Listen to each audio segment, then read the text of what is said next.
France Culture la nuit, une mémoire radiophonique. Son enfance passa. Une enfance où il ne se passait presque rien.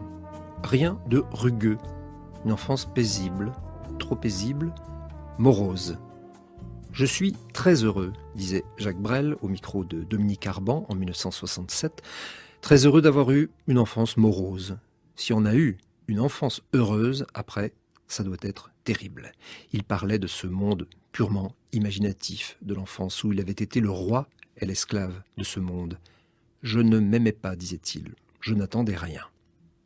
Pour Brel, une chanson, c'est fait pour être non pas chantée, mais racontée aux gens. Et tout son corps devait être l'aide, devait aider à ce récit. Un Jacques Brel qui se souvenait aussi de ses tours de vélo adolescent à Bruxelles. Je roulais jusqu'à tomber et j'étais heureux. Jacques Brel qui haïssait la prudence.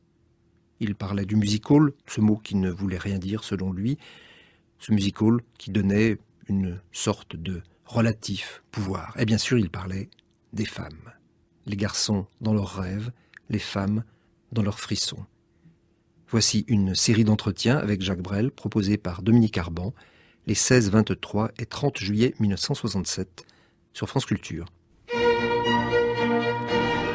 3 entretiens de Jacques Brel avec Dominique Arban. Aujourd'hui, premier entretien. Est-ce que cela peut s'appeler des chansons ? Il faudrait pour Jacques Brel un autre mot. Les chansons sont faites pour plaire quand elles peuvent.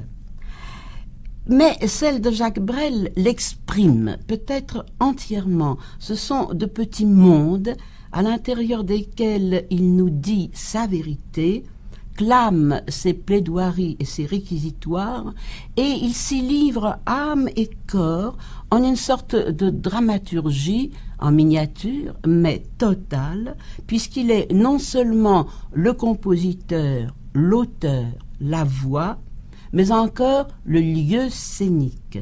Et ceux-là même qui négligent les chansons se sentent concernés par Brel.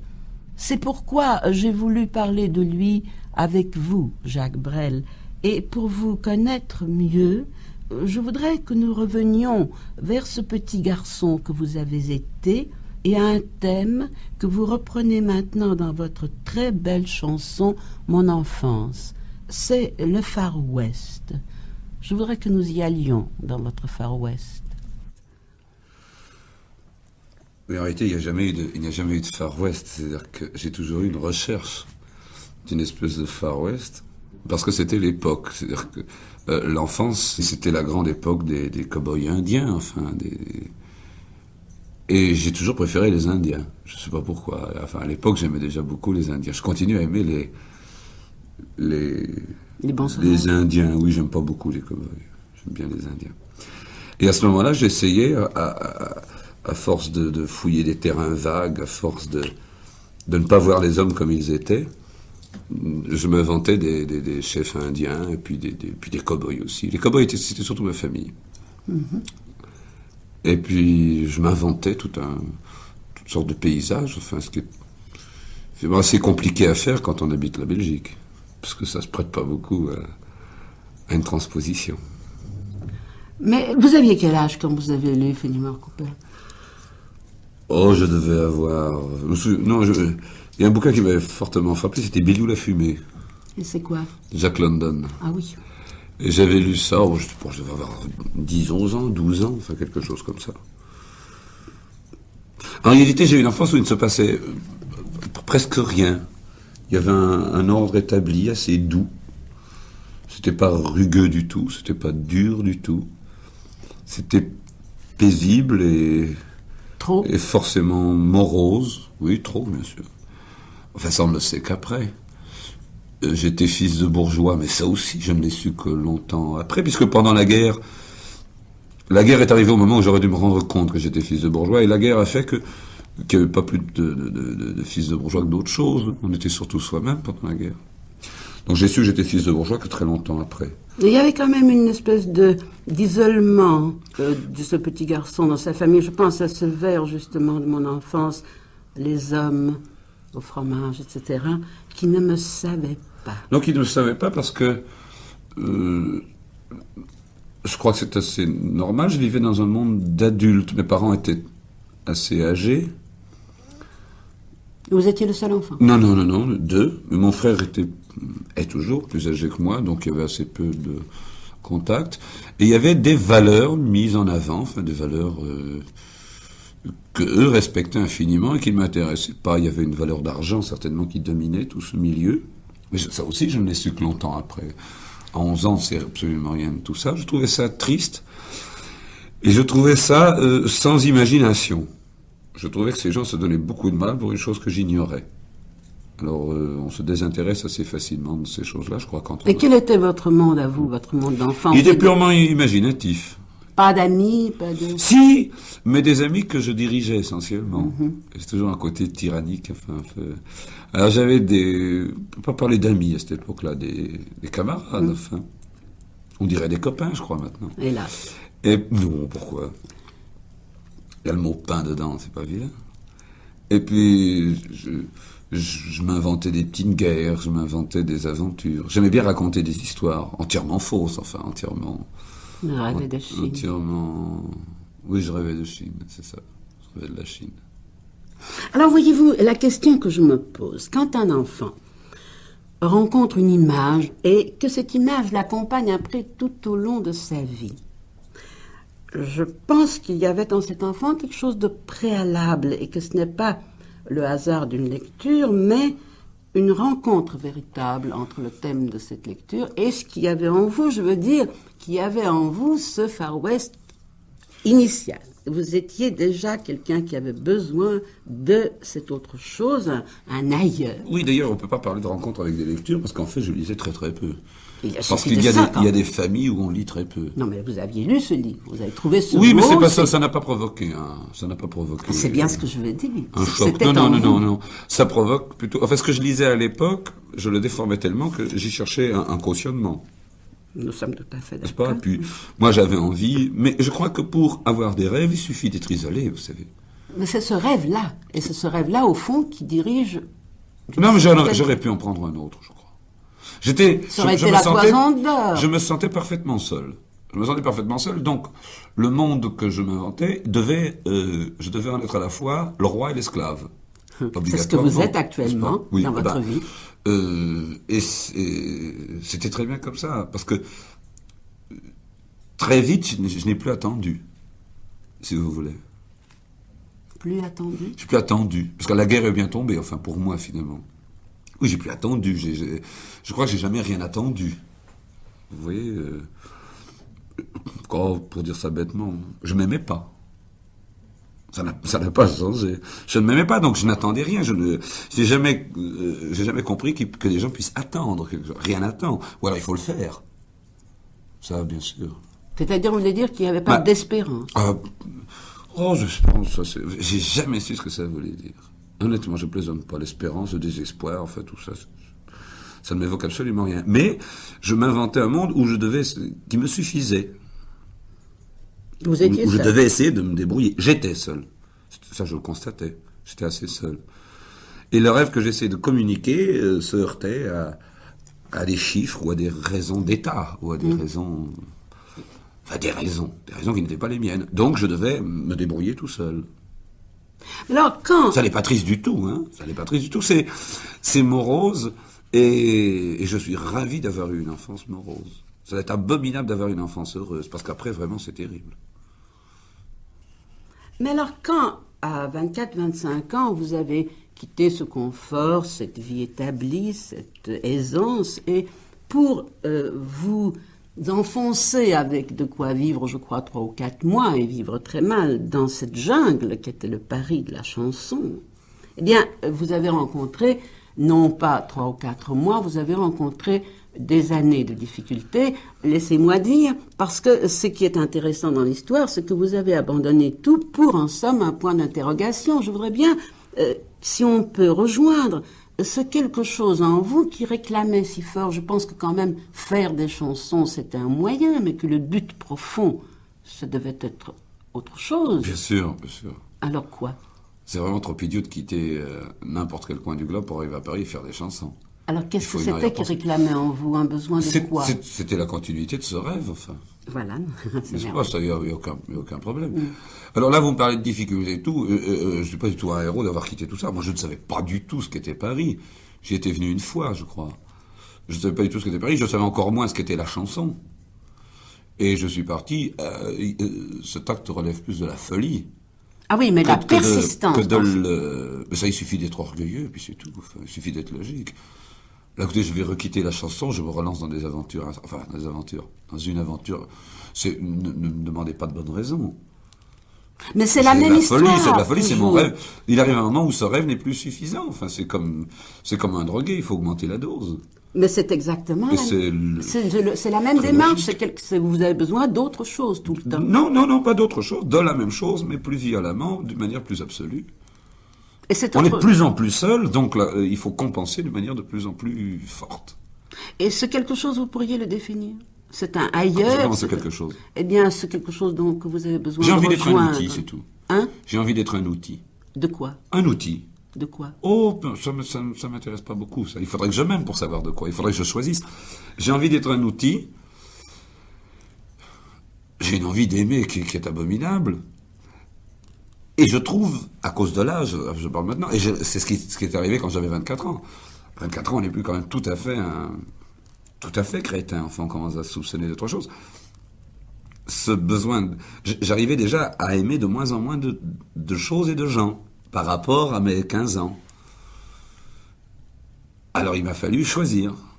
Il m'a fallu choisir et essayer de trouver Une communion. des choses plus aimables, dans le sens que j'attribue au mot aimable, qu'on puisse aimer, n'est-ce pas, plus facilement.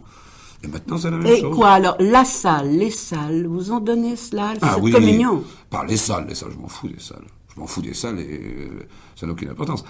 Mais des hommes, Oui, mais c'est ce que je vous veux comprenez, dire. arriver en Azerbaïdjan, chanter une chanson en français devant un gars qui ne parle même pas le russe, mais l'azerbaïdjanais, qui ne comprend pas un mot, et lui voir 2 larmes, eh bien il est sûr à ce moment-là on est sûr qu'il, pendant au moins 20 secondes, il est arrêté de penser à lui. J'aime ça. Même si c'est de l'exhibitionnisme et si c'est ridicule. Mais enfin, alors à ce moment-là, tout, n'est-ce pas? Le sculpteur fait la même chose, le littérateur fait la même chose, tout le monde. Les femmes font la même chose. Mais alors, ce besoin de démesure qui est, en réalité, c'est qui accroche tellement les gens en vous, parce qu'ils en manquent de démesure, ce besoin de dépassement, cette espèce de frénésie du cœur, du corps, de l'esprit que vous vivez sur scène, on a le sentiment que vous donnez là quand même votre vérité, je ne sais pas si c'est exact, on a le sentiment que vous êtes d'une liberté totale et peut-être seulement en scène. Non, oui, c'est pas ça. Dites. C'est que la chanson est une petite chose. Je crois d'ailleurs qu'il n'y a que des petites choses. Ça, Les gens qui me disent que la chanson est un art mineur me font rire. Parce qu'il n'y a que des petites choses. C'est avec toutes les petites choses qu'on finit par faire des choses un petit peu moins petites. Enfin, vous voulez. C'est pas un art du tout d'ailleurs. Et une chanson, c'est fait non pas pour être chanté, c'est fait pour être dans mon petit monde à moi, c'est fait pour être raconté aux gens. Et si tout mon corps n'aide pas ce texte, c'est pas une chanson. C'est un petit truc écrit, plus ou moins habile, plus ou moins adroit, plus ou moins raté, avec une petite musique. Vous comprenez, si par malheur un jour on lit Rimbaud et on écoute Debussy ou Ravel, on ne peut plus sérieusement croire qu'une chanson est quelque chose de joli. Il faut qu'au-dessus de cette chanson se mêle un corps, une chair, enfin, et qui doit éclater pratiquement jusqu'à tomber. Enfin, si l'acte d'amour n'est pas suivi d'un énorme épuisement, c'est qu'il n'y a pas d'amour. Et un tour de chant, s'il n'est pas suivi d'un énorme épuisement, c'est peut-être qu'on fait admirablement un métier, mais c'est sûrement qu'on ne les aime pas. Récemment, j'ai entendu un type qui C'est-à-dire les gens. Oui, les autres, c'est qu'on ne les aime pas. J'ai entendu un gars qui fait des chansons très bien, pour lequel j'ai beaucoup d'estime, et qui me dit, moi, tu vois, j'ai appris à ne plus transpirer. Et je crois exactement que... Il a ses problèmes, enfin, il arrange ça. Et moi, je crois que si un jour je ne transpirais plus, c'est que je ne les aimerais plus. J'ai la faiblesse de croire ça. Mais quand j'étais petit... Attendez, cette transpiration, c'est une forme de votre épuisement. Oui, non, c'est le résultat, c'est la preuve. J'ai besoin de preuves, moi. Oula, j'ai besoin de preuves. De moi. J'ai besoin de preuves. Et quand j'étais petit, j'aimais beaucoup faire du vélo de course, j'en ai fait très longtemps. Et j'avais un jeu parfaitement idiot, qui me paraît parfaitement anormal, et je continue à vivre comme ça, d'ailleurs. Je faisais des tours, j'avais trouvé une espèce de fausse piste, enfin, dans les faubourgs de Bruxelles, derrière chez nous, enfin, là. Et je roulais jusqu'à tomber. Je roulais jusqu'à tomber. Jamais courir jusqu'à tomber, il y a c'est ça. Une chance. Mais c'est exactement ça. Je roulais jusqu'à tomber. Et à la fin, je tombais, je ne tombais pas, mais c'était l'épuisement total. Et j'étais heureux. Et encore maintenant, les soirs où je m'évanouis plutôt que je ne m'endors, je me dis que c'est une belle journée. C'est une bien belle journée. Je vais à la prudence, enfin. Et alors, comment dans le quotidien, à part ces courses que vous faisiez quand vous étiez adolescent, comment viviez-vous cette véhémence qu'il y a en vous, ce besoin de don total de soi, de preuve permanente, de son propre excès, en quelque sorte? Comment viviez-vous? Parce qu'enfin, de ce petit garçon enfermé au ventre de la grande maison, et cette famille, ces rondes familles flânant de mort en mort, il y a un hiatus formidable. Comment, entre vos 8 et vos 18 ans, avez-vous vécu cette exigence en vous? Un jour, j'ai perdu le respect des adultes. Quel âge vous aviez à peu près C'est arrivé la libération, mettons. C'est arrivé à propos d'un fait? Non. Comme ça, petit à petit? Non. Pendant longtemps, je me suis dit, ils jouent aux idiots. Et un jour, je me suis dit, ben non, ils jouent pas. Ils sont. Voilà, c'est aussi stupide que ça. Et alors, il a fallu que j'éclate moi-même, enfin. Et puis alors, cet abominable, il a fallu que je me dise, je veux pas devenir idiot. Et je l'étais. Vous l'étiez? Ah oui, je l'étais. Je le suis encore, mais enfin, il y a 20 ans que j'essaie de désapprendre tout ce que j'ai appris. Et ce don de soi total a cette espèce de contact avec les autres. Ma mère était comme ça. Ah bon? Ma mère était comme ça. Oui. C'est-à-dire? Elle était comme ça. Elle aimait aimer. Et elle aimait pas tellement qu'on l'aime. Ça ne lui faisait pas grand-chose. Ou en tout cas, elle le dissimulait admirablement. Je ne saurais jamais. Mais elle aimait, mais c'était ça, sa vie. Et quand vous êtes comme ça devant une salle et que cette salle reçoit de vous toute cette chose si totale qu'elle reçoit de vous, est-ce que vous êtes seul sur scène? Quand la salle est avec vous, êtes-vous avec la salle? Ou est-ce que vous êtes seul dans la chanson? Dans votre extraordinaire vie de drame, de comédie,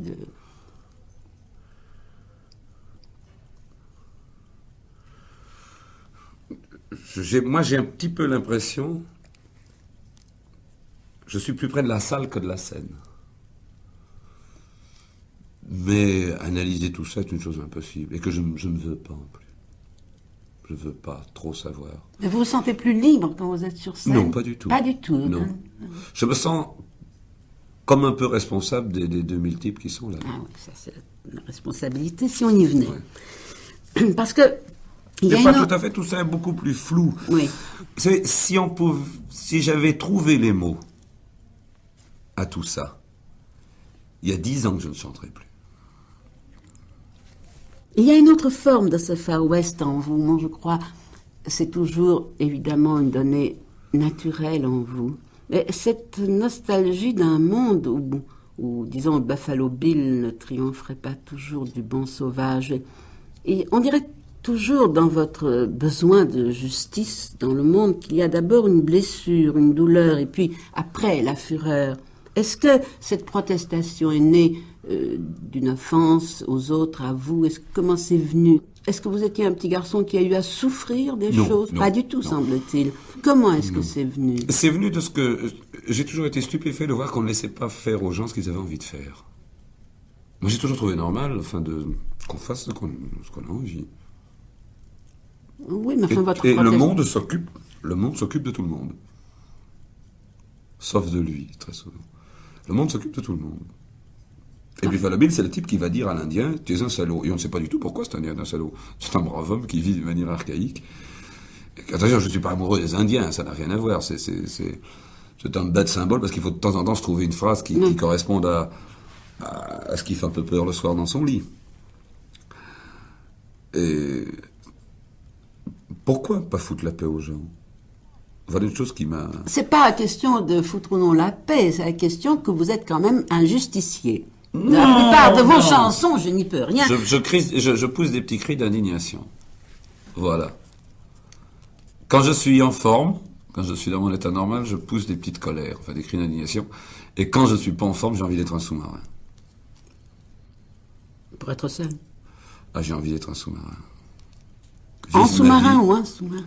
Un sous-marin et en sous-marin, en fait. Mais j'ai envie d'être un sous-marin, parfois.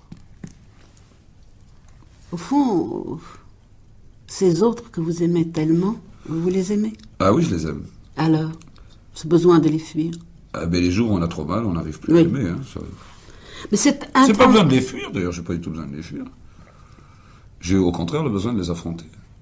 Il semble, c'est pourquoi Oui, quand c'est vous me ça. parlez de sous-marin, je C'est suis... ça, c'est ça. Mais on peut pas passer sa vie à être un attaquant. C'est un peu ce que vous êtes. Mais pas tous les jours, pas tout le temps. Il y a des soirs où j'ai envie d'être un sous-marin. Mais que cette intransigeance que vous avez quand même envers les formes de ce monde et qui est ce qui nous accroche tellement, vous n'avez pas l'impression de cela? C'est de la désolation souvent. C'est de la désolation, mais alors, oui, j'ai un caractère qui fait que j'aurais plutôt tendance à crier plutôt que je ne sais pas. Cette impression que vous vous sentez, c'est peut-être par moments que cela apparaît, je ne sais pas si je me trompe, que vous vous sentez responsable des autres un petit peu. Cette sensation que vous voulez prendre en charge des êtres faibles, démunis ou malheureux ou qui ont besoin d'une aide ou qui ne peuvent pas lutter dans le monde. Je sais pas. Moi, je me dis de temps en temps que j'ai peut-être plus de temps qu'un autre dans la vie. Alors que...